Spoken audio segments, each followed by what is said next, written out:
हाय everyone, मैं Vijay Gupta from आईटेक्स consultancy.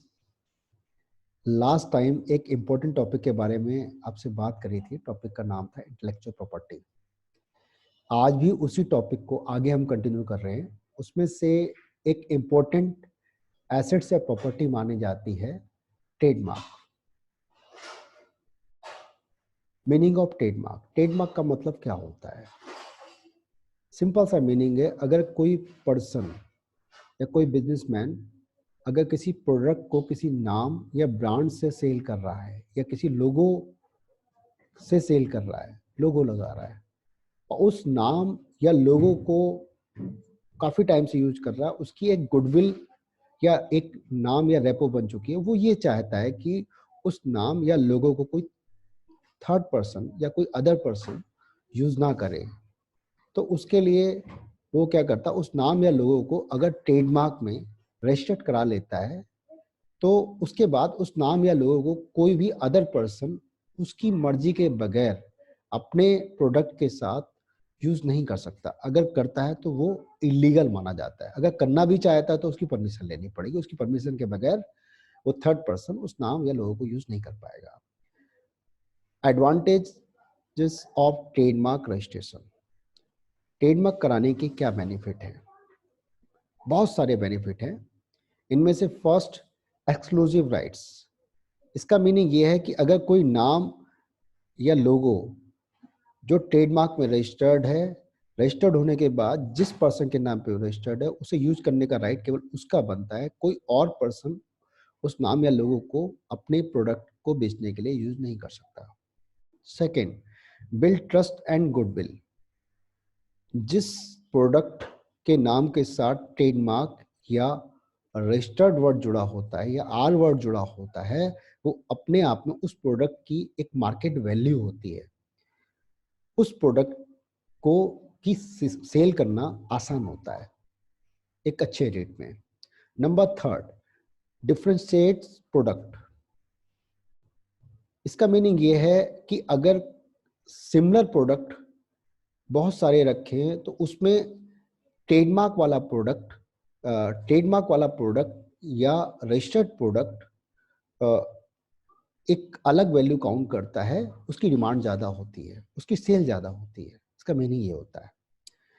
Number fourth, recognition to product quantity.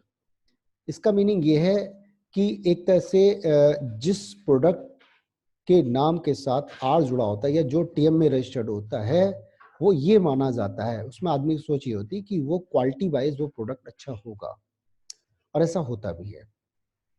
Number fifth, creation of assets. इसका meaning ये है कि अगर कोई पर्सन अपने ब्रांड को टीएम में रजिस्टर्ड करा लेता है तो एक तरह से वो उसकी बिजनेस एसेट्स मानी जाती है। जिस तरह से बिल्डिंग या फर्नीचर उसका लॉन्ग टाइम तक हेल्प करता है, उसके साथ देता है, ऐसे ही जो रजिस्टर्ड प्रोडक्ट है, वो ट्रेडमार्क वाला प्रोडक्ट है, वो उसकी हेल्प करता है। Number six, sorry, use of R symbol. जिस प्रोडक्ट जिस प्रोडक्ट का नाम या लोगो रजिस्टर्ड हो जाता है उसे अपने नाम के साथ या लोगो के साथ आर सिंबल लगाने का राइट बनता है। कोई अदर पर्सन जिसका नाम रजिस्टर्ड नहीं है, जिसका लोगो रजिस्टर्ड नहीं है, अपने नाम के साथ आर नहीं लगा सकता। अगर लगाता है तो वो इलीगल माना जाता है और उसके अगेंस्ट लीगल एक्शन लिया जा सकता है। Seven, protection against trademark infringement. इसका मीनिंग ये है कि अगर कोई भी पर्सन जिसके नाम पे कोई नाम या लोगो रजिस्टर्ड है और कोई थर्ड पर्सन अगर उस नाम को यूज करना चाहता है तो रिलेटेड पर्सन जिसके नाम पे वो नाम रजिस्टर्ड है उसकी मर्जी के बगैर वो नाम या लोगो यूज नहीं कर सकता। अगर करना चाहता है तो उसके लिए उसे रिलेटेड पर्सन की परमिशन या एनओसी चाहिए पड़ेगी, जिसके लिए उसे रॉयल्टी पेड करनी पड़ेगी। और number 8, protection for 10 years at low cost. अगर एक बार कोई प्रोडक्ट रजिस्टर्ड हो जाता है, कोई नाम या लोगो रजिस्टर्ड हो जाता है, तो अगले 10 साल तक, एप्लीकेशन डालने के अगले 10 साल तक कोई भी एडिशनल पेमेंट करने की जरूरत नहीं है। अगर कोई भी एसेट ली जाती है तो चाहे वो बिल्डिंग हो, फर्नीचर हो या कोई और एसेट्स हो, तो उसे रेगुलर उसमें मेंटेनेंस का एक खर्चा आता है, एक्सपेंसेस करना पड़ता है। लेकिन ट्रेडमार्क में बीच में कोई भी एडिशनल एक्सपेंस करने की ज़रूरत नहीं है। हाँ, 10 साल कंप्लीट होने के बाद उसका रिन्यूअल कराने की ज़रूरत पड़ती है, like licence. Number 9, global trademark registration. ये इंपॉर्टेंट इसका एडवांटेज है। मीनिंग टोटल ट्रेडमार्क की 43 क्लास होती हैं। जब कोई नाम या लोगो ट्रेडमार्क में रजिस्टर्ड कराया जाता है, जो फर्स्ट एप्लीकेशन पड़ती है, तो उस एप्लीकेशन को रजिस्टर्ड कराने में थोड़ा टाइम लगता है या थोड़ी प्रॉब्लम आती है। लेकिन एक बार रजिस्टर्ड होने के बाद बेनिफिट ये होता है कि अगर वो अदर क्लास, टोटल 43 क्लास होती है, उनमें से अदर क्लास या टोटल क्लास में रजिस्टर्ड कराना चाहता है, तो गवर्नमेंट इजीली उसको रजिस्ट्रेशन दे देती है। हाँ, हर क्लास का जितनी एप्लीकेशन डाली जाएंगी उसका government fees, separate fees paid करनी पड़ेगी, लेकिन गवर्नमेंट अदर क्लास में उसके लिए ट्रेडमार्क दे देगी। जैसे अगर आप पब्लिक सर्च, जो इसका पब्लिक सर्च में चेक करोगे, ट्रेडमार्क के पब्लिक सर्च वाले ऑप्शन में चेक करोगे आप, तो उसमें अगर आप बजरंगी भाईजान करके आप डालोगे, तो उसमें आपको 2 ट्रेडमार्क टोटल हर 1 क्लास से लेकर 43 क्लास तक हर क्लास में आपको बजरंगी भाईजान के नाम और लोगो आपको रजिस्टर्ड मिलेगा। क्योंकि मिस्टर सलमान खान ने अब इसको हर क्लास में इस नाम और लोगों को रजिस्टर कराया हुआ। अब कोई भी बंदा बजरंगी भाईजान के नाम से किसी भी क्लास में कोई ट्रेडमार्क नहीं ले सकता। इसके अलावा अगर कोई पर्सन जिसका प्रोडक्ट किसी एक कंट्री में अगर सेल होने के बजाय पूरे वर्ल्ड में, अलग अलग कंट्रीज या पूरे वर्ल्ड में सेल होता है, तो उस अदर कंट्रीज में उसको इजीली ट्रेडमार्क में रजिस्ट्रेशन मिल जाता है। Number 10, attract human resources. अगर कोई भी प्रोडक्ट जो ट्रेडमार्क में रजिस्टर्ड होता है, तो उसमें क्या होता है कि उसकी एक अपनी ब्रांड वैल्यू होती है, उसकी और पब्लिक अट्रैक्ट होती है उसको लेने के लिए। अगर उसकी क्षमता है तो वो प्रोडक्ट वो जरूर लेगा।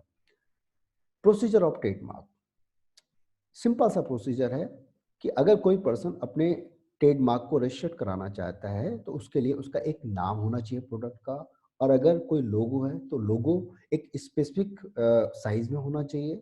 और इसके अलावा एक रिलेटेड क्लास होती है, जैसे कपड़े की क्लास है 25।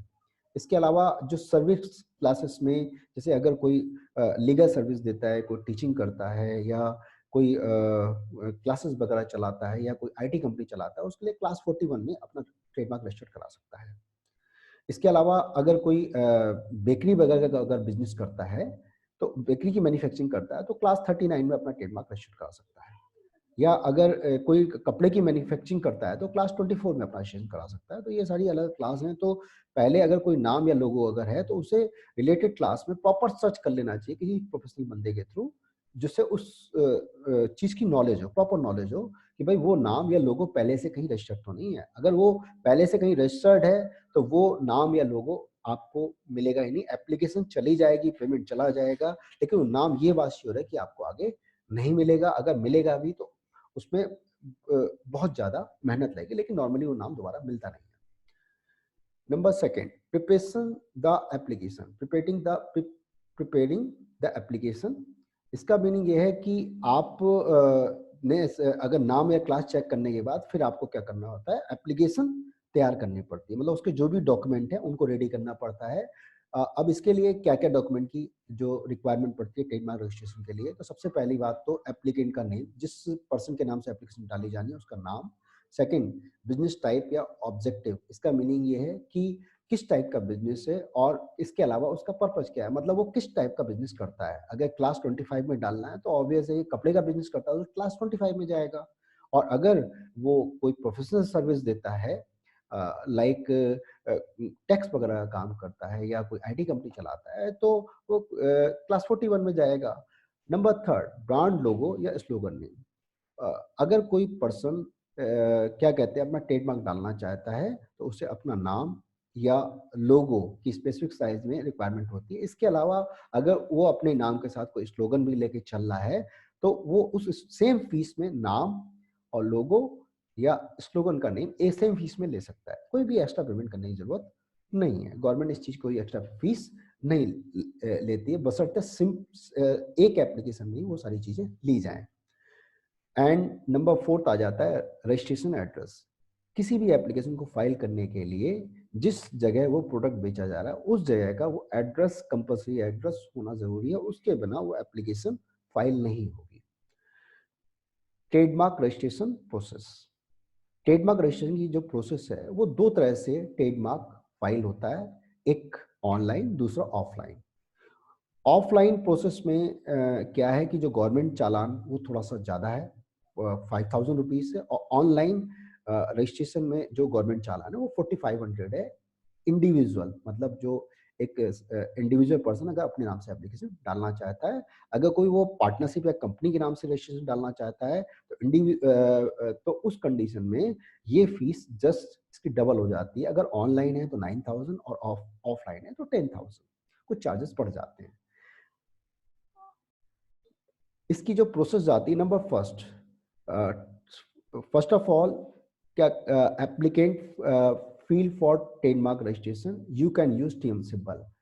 डॉक्यूमेंट फाइल करने के बाद फिर क्या होता है कि इसमें इसकी एप्लीकेशन फाइल करी जाती है, और साथ में अगर किसी प्रोफेशनल बंदे के थ्रू अगर ये एप्लीकेशन फाइल करी जा रही है तो एक तरह से उस रिलेटेड पर्सन को जीपीए, मतलब जो ओनर है वो अपनी जीपीए देता है, जनरल पावर ऑटोनॉमी देता है, अपनी परमिशन देता है, एनओसी देता है, तो वो जीपीए उसके साथ फाइल करी जाती है। और उस एप्लीकेशन को फाइल करने के बाद, फीस पेड करने के बाद, एक तरह से जब फीस पेड हो जाती है तो वो पर्सन अपने उस नाम या लोगो के साथ टीएम वर्ड यूज कर सकता है, टीएम सिंबल लगा सकता है। इसको टेम्पररी मार्क भी बोला जाता है क्योंकि परमानेंट मार्क नहीं होता, ये एक टेम्पररी मार्क के तौर पर माना जाता है। Second, the Vienna code process. इसका मतलब यह है जैसी गवर्नमेंट की फीस जाएगी उसके बाद आपकी एप्लीकेशन के साथ जो इनिशियल में लिख के आएगा द वियना कोड प्रोसेस, इसका मतलब यह है कि गवर्नमेंट को जो भी एप्लीकेशन आपने फाइल करी है डिपार्टमेंट को फीस मिल चुकी है। इसके बाद क्या होता है कि कुछ टाइम बाद जैसी ही प्रोसेस हो उसके बाद क्या होता है कि उसमें या तो फॉर्मेलिटी चेक पास लिख के आएगा। फॉर्मेलिटी चेक पास लिख के आने का मतलब ये है, मीनिंग है कि एक तरह से आपकी डॉक्यूमेंटेशन होके डिपार्टमेंट को उसमें कोई प्रॉब्लम नहीं है, अगर कोई प्रॉब्लम होती है तो उसमें ऑब्जेक्शन लगाया जाता है। Number third, examination of trademark. ये एक बहुत इंपॉर्टेंट पॉइंट है। इसका मीनिंग ये है कि जिस दिन एप्लीकेशन फाइल करी गई है उसके विद इन 25 या 30 डेज के अंदर एक तरह से क्या होता है, वो एप्लीकेशन एग्जामिनेशन के लिए जाती है। एग्जामिनर उस एप्लीकेशन को प्रॉपर चेक करता है कि एक तरह से उस नाम से मिलती जुलती कोई एप्लीकेशन पहले से तो नहीं पड़ी हुई है। अगर वो उस नाम की कोई भी एप्लीकेशन नहीं होती तो वो क्या करता है, एक तरह से एप्लीकेशन को एक पॉजिटिव मार्क दे देता है। कहने का मतलब ये है कि एक तरह से उससे उस एप्लीकेशन को पास करके ट्रेडमार्क जर्नल में भेज देता है एडवर्टाइजमेंट के लिए, जिसे ट्रेडमार्क जर्नल बोला जाता है। ठीक है, अब वो एप्लीकेशन 4 मंथ तक ट्रेडमार्क जर्नल में रहती है। और अगर उसे लगता है कि भाई ऐसा है कि ये जो नाम आप डिमांड कर रहे हो उस नाम से मिलते जुलते नाम अगर अवेलेबल है तो वो ऑब्जेक्शन लाता है, उसमें बताता है भाई ये प्रॉब्लम इसकी है। अब इसमें जो ऑब्जेक्शन बनते हैं एग्जामिनर के वो सेक्शन 9 और सेक्शन 11 या समथिंग कुछ और भी बन सकता है, लेकिन सेक्शन 11 में जो ऑब्जेक्शन होते हैं वो सिमिलर नाम के, जैसे अब मींस की क्या कहते हैं कि आपका अगर किसी का विजन के नाम से एप्लीकेशन पड़ी हुई है तो विजन 2000 के नाम से, किसी दूसरे ने अगर कोई और विजन के नाम से या कुछ सिमिलर वर्ड है तो वो उसका उससे मिलते जुलते नाम का ऑब्जेक्शन वो लगा सकता है, वो उसका राइट बनता है। उस ऑब्जेक्शन को आने के बाद फिर क्या होता है, विद इन 30 डेज उसका रिप्लाई फाइल करना पड़ता है। वो रिप्लाई आदमी सेल्फ नहीं कर सकता, किसी प्रोफेशनल बंदे के थ्रू ही किया सकता है, या प्रोफेशनल लॉयर जो उस चीज का एक्सपर्ट हो वही उसका रिप्लाई फाइल कर सकता है। अगर आप रिप्लाई फाइल नहीं करते हो तो उस कंडीशन में 30 डेज के बाद एग्जामिनर को ये राइट बनता है कि उस एप्लीकेशन को, आपकी एप्लीकेशन को कैंसिल कर दिया जाए। और उसमें अगर अबेंडेड लिख के आ जाता है तो इसका मतलब ये है कि आपकी एप्लीकेशन डिपार्टमेंट की तरफ से कैंसिल कर दी गई, आपकी जितनी मेहनत है वो बेकार हो गई है। ठीक है, और अगर वो उस रिप्लाई से सेटिस्फाइड हो जाता है तो अगर आपने रिप्लाई डाला और उस रिप्लाई से सेटिस्फाइड हो जाता है तो वो क्या करेगा कि आपको हियरिंग में नहीं बुलाएगा, वो ऑटोमेटिक क्या होगा, वो एप्लीकेशन जनरल में ट्रांसफर हो जाएगी, उसका एडवर्टाइजमेंट के लिए एप्लीकेशन चली जाएगी। और अगर वो क्या कहते हैं कि वो उस रिप्लाई से सेटिस्फाइड नहीं होता जो आप या आपके बिहाफ पे फाइल किया गया है, तो एक तरह से जो कैंडिडेट को अपने प्रोफेशनल बंदे, अपने जो प्रोफेशनल लॉयर है, ये उसके उसके साथ हियरिंग में बुलाया जाता है।